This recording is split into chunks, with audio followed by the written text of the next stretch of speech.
ನಮಸ್ತೆ ವೀಕ್ಷಕರೇ, ನಾನು ಪ್ರಜ್ವಲ್ ಅಮೀನ್, ಉಡುಪಿ TV9 ಜಿಲ್ಲಾ ವರದಿಗಾರ. ಡಿಜಿಟಲ್ ಪ್ಲಾಟ್ಫಾರ್ಮ್ಗೆ ಸ್ವಾಗತ.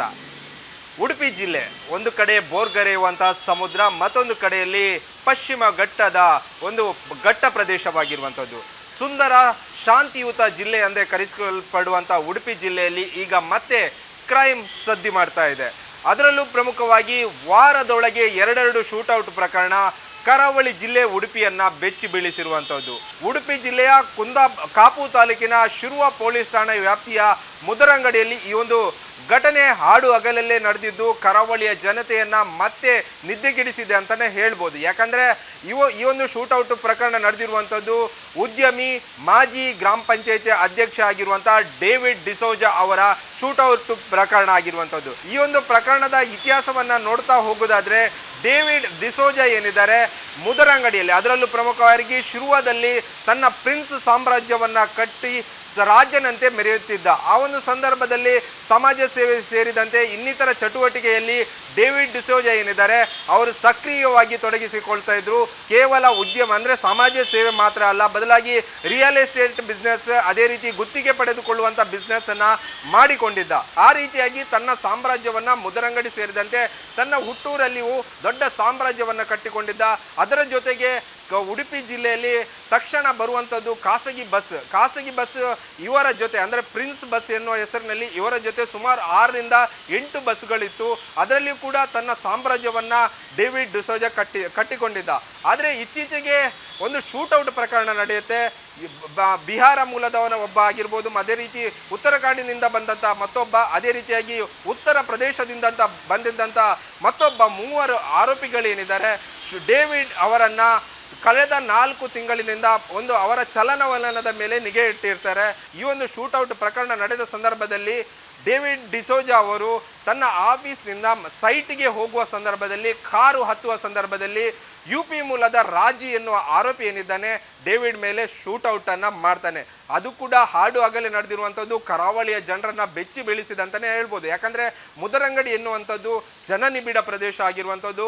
ಆ ಒಂದು ಸಂಜೆ ಹೊತ್ತಿನಲ್ಲಿ ಸಾಕಷ್ಟು ಜನರು ಪೇಟೆ ಭಾಗಕ್ಕೆ ಬರ್ತಾರೆ. ಅಲ್ಲೇ ಪಕ್ಕದಲ್ಲಿ ಶಾಲೆಗಳು ಇರುವಂಥದ್ದು. ಆ ಒಂದು ಸಂದರ್ಭದಲ್ಲಿ ಈ ಒಂದು ಶೂಟೌಟ್ ಪ್ರಕರಣ ನಡೆದಿರುವಂಥದ್ದು ಆ ಭಾಗದ ಜನರನ್ನು ಸೇರಿದಂತೆ ಕರಾವಳಿಯ ಜಿಲ್ಲೆ ಉಡುಪಿಯನ್ನು ಬೆಚ್ಚಿ ಬೀಳಿಸಿದಂತಲೇ ಹೇಳ್ಬೋದು. ಈ ಒಂದು ಶೂಟೌಟ್ ಪ್ರಕರಣವನ್ನು ಭೇದಿಸಿದಂಥ ಪೊಲೀಸರು ಆ ಒಂದು ಶೂಟೌಟ್ ಪ್ರಕರಣ ನಡೆದ ತಕ್ಷಣ ಉಡುಪಿ ಜಿಲ್ಲೆಗೆ ಒಂದು ನಾಕಾಬಂದಿಯನ್ನು ಹಾಕ್ತಾರೆ. ಗಡಿ ಭಾಗ ಆಗಿರುವಂಥ ಶಿರೂರು ಆಗಿರ್ಬೋದು, ಮತ್ತೊಂದು ಗಡಿ ಭಾಗ ಆಗಿರುವಂಥ ಹೆಜಮಾಡಿ ಟೋಲ್ ಗೇಟ್ನಲ್ಲಿ, ಅದೇ ರೀತಿಯಾಗಿ ಮತ್ತೊಂದು ಪಶ್ಚಿಮ ಘಟ್ಟದ ಗಡಿ ಭಾಗ ಆಗಿರುವಂಥ ಒಂದು ಆಗುಂಬೆ ಘಾಟಿನ ಸೆಕ್ಷನ್ ಒಂದು ಚೆಕ್ ಪೋಸ್ಟ್ ಬಳಿಯೂ ಒಂದು ನಾಕಾಬಂದಿಯನ್ನು ಹಾಕ್ತಾರೆ. ಎಲ್ಲ ವಾಹನಗಳನ್ನು ತಪಾಸಣೆ ಮಾಡ್ತಾರೆ. ಸುಮಾರು ರಾತ್ರಿ 10:30 ವೇಳೆಯಲ್ಲಿ ಆರೋಪಿಗಳೇನಿದ್ದಾರೆ 3 ಆರೋಪಿಗಳು ಇದ್ರು ಎಂಬ ಮಾಹಿತಿಯನ್ನು ಅಲ್ಲಿಯ ಸ್ಥಳೀಯರು ಪೊಲೀಸರವರಿಗೆ ಕೊಟ್ಟಿರ್ತಾರೆ. ಅದೇ ಒಂದು ಮಾಹಿತಿಯನ್ನು ಇಟ್ಟುಕೊಂಡು ಪೊಲೀಸರು ಶಿರೂರು ಟೋಲ್ ಗೇಟ್ನಲ್ಲಿ ವಾಹನವನ್ನು ತಪಾಸಣೆ ಮಾಡ್ತಿರುವಂಥ ಸಂದರ್ಭದಲ್ಲಿ, ಬಸ್ಸುಗಳನ್ನು ತಪಾಸಣೆ ಮಾಡ್ತಿರುವಂಥ ಸಂದರ್ಭದಲ್ಲಿ ಶೂಟೌಟ್ ಮಾಡಿದ ಆರೋಪಿಗಳು ಉಡುಪಿಯಿಂದ ಭಟ್ಕಳಕ್ಕೆ ಹೋಗುವಂಥ APM ಬಸ್ನಲ್ಲಿದ್ದರು. ತಕ್ಷಣ ಪೊಲೀಸರಿಗೆ ಅನುಮಾನ ಬರುತ್ತೆ. ಆ ಒಂದು ಆರೋಪಿಗಳನ್ನು ತಕ್ಷಣ ವಶಕ್ಕೆ ಪಡೆದುಕೊಂಡು ವಿಚಾರಣೆ ನಡೆಸುವಂಥ ಸಂದರ್ಭದಲ್ಲಿ ಇವರೇ ಆರೋಪಿಗಳು ಎಂಬುದು ಖಚಿತವಾಗುತ್ತೆ. ತಕ್ಷಣ ಬೈಂದೂರಿನ ಪೊಲೀಸರು ಶಿರುವ ಪೊಲೀಸರಿಗೆ ಮಾಹಿತಿ ನೀಡ್ತಾರೆ. ಅದೇ ರೀತಿ ಉಡುಪಿ SP ಗೂ ಮಾಹಿತಿಯನ್ನು ನೀಡ್ತಾರೆ. ತಕ್ಷಣ ಆರೋಪಿ ಆದಂಥ ರಾಜುವನ್ನು ಬಂಧಿಸುವಂಥ ಕೆಲಸವನ್ನು ಪೊಲೀಸರು ಮಾಡ್ತಾರೆ.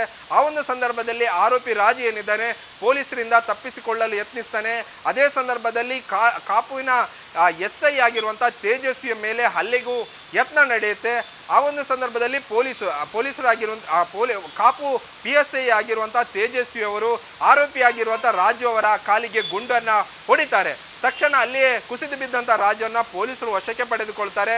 ಅದೇ ರೀತಿಯಾಗಿ ಮತ್ತೊಂದು ಬಸ್ನಲ್ಲಿದ್ದಂಥ ಮತ್ತಿಬ್ಬರ ಆರೋಪಿಯನ್ನು ಉತ್ತರ ಕನ್ನಡದಲ್ಲಿ ಬಂಧಿಸುವಂಥ ಕೆಲಸವನ್ನು ಉತ್ತರ ಕನ್ನಡ ಪೊಲೀಸರ ಜೊತೆ ಉಡುಪಿ ಪೊಲೀಸರು ಬಂಧಿಸುವಂಥ ಕೆಲಸವನ್ನು ಮಾಡ್ತಾರೆ.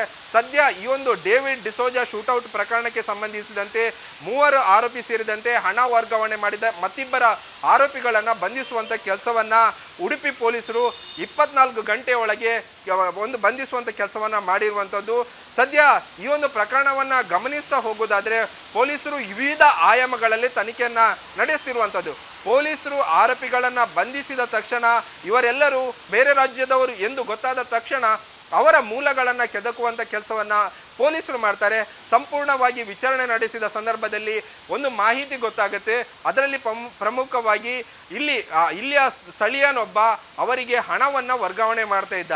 ಆ ಒಂದು ಮಾಹಿತಿಯನ್ನು ಪಡೆದಂಥ ಪೊಲೀಸರು ಹಣ ವರ್ಗಾವಣೆ ಮಾಡ್ತಿದ್ದಂಥ ಸ್ಥಳೀಯನೊಬ್ಬನನ್ನು ವಿಚಾರಣೆಯನ್ನು ನಡೆಸ್ತಾರೆ. ಆ ಒಂದು ಹಣವನ್ನು ಯಾರು ವರ್ಗಾವಣೆ ಮಾಡ್ತಾ ಇದ್ರು ಎಂಬ ಮಾಹಿತಿ ಈಗ ಪೊಲೀಸರಿಗೆ ಸಿಕ್ಕಿರುವಂಥದ್ದು. ಈ ಹಿಂದೆ ಭೂಗತ ಜಗತ್ತನ್ನು ಆಳಿರುವಂಥ ಇಲ್ಲಿಯ ಸ್ಥಳೀಯ ವ್ಯಕ್ತಿಯ ಹೆಸರು ಈ ಒಂದು ಪ್ರಕರಣದಲ್ಲಿ ಕೇಳಿ ಬಂದಿರುವಂಥದ್ದು.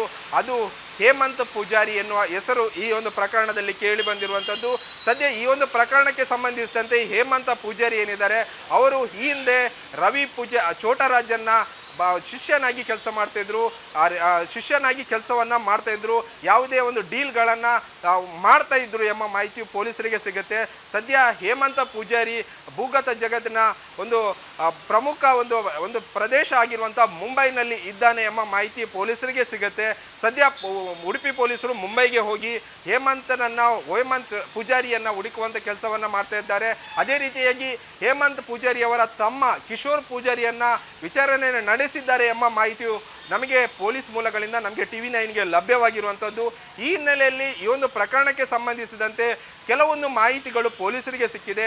ನಾವು ಈ ಒಂದು ಪ್ರಕರಣವನ್ನು ನೋಡುತ್ತಾ ಹೋಗೋದಾದರೆ ಹೇಮಂತ್ ಪೂಜಾರಿ ಏನಿದ್ದಾರೆ ಅವರು ಭೂಗತ ಜಗತ್ತನ್ನು ಈ ಹಿಂದೆ ಆಳ್ತಾ ಇದ್ದರು. ಸಾಕಷ್ಟು ಪ್ರಕರಣಗಳು ಅವರ ಮೇಲೆ ಇತ್ತು. ಅದರ ಬಳಿಕ ಅವರು ಬೇರೆ ಅಂದರೆ ಮುಂಬೈಗೆ ಹೋಗ್ತಾರೆ. ಅಲ್ಲಿ ತಮ್ಮ ಚಟುವಟಿಕೆಯನ್ನು ಎಲ್ಲ ಬಿಟ್ಟು ಅಂದರೆ ಕ್ರೈಮ್ ಜಗತ್ತನ್ನು ಬಿಟ್ಟು ಸೈಲೆಂಟ್ ಆಗಿರ್ತಾರೆ. ಅದರ ಬಳಿಕ KP ಅವರು UPCL ಅದೇ ಹೇಳಿರುವಂತೆ ಉಡುಪಿಯಲ್ಲಿ ಸದ್ದು ಮಾಡಿರುವಂಥ UPCL ಅಲ್ಲಿ ಅವರು ಕೂಡ ಗುತ್ತಿಗೆಯನ್ನು ಪಡೆದಿದ್ದರು. ಅವರಿಗೆ ಬದ್ಧ ಎದುರಾಳಿಯಾಗಿದ್ದಂತೂ ಡೇವಿಡ್ ಡಿಸೋಜಾ. ಆ ಹಿನ್ನೆಲೆಯಲ್ಲಿ ಈ ಒಂದು ಹತ್ಯೆ ಪ್ರಕರಣ ನಡೆದಿದೆಯಾ ಎಂಬುದನ್ನು ಕೆದಕುತ್ತಾ ಹೋಗುವ ಸಂದರ್ಭದಲ್ಲಿ ಕಿಶೋರ್ ಪೂಜಾರಿ ಏನಿದ್ದಾರೆ ಅವರು ಈ ಹತ್ಯೆಯನ್ನು ಮಾಡಲಿಲ್ಲ. ಬದಲಾಗಿ ಅವರ ಅಣ್ಣ ಆಗಿರುವಂಥ ಹೇಮಂತ್ ಪೂಜಾರಿ ಅವರು ಈ ಒಂದು ಹಣವನ್ನು ವರ್ಗಾವಣೆ ಮಾಡಿದ್ದಾರೆ ಎಂಬ ಮಾಹಿತಿ ಪೊಲೀಸರಿಗೆ ಸಿಕ್ಕಿರುವಂಥದ್ದು.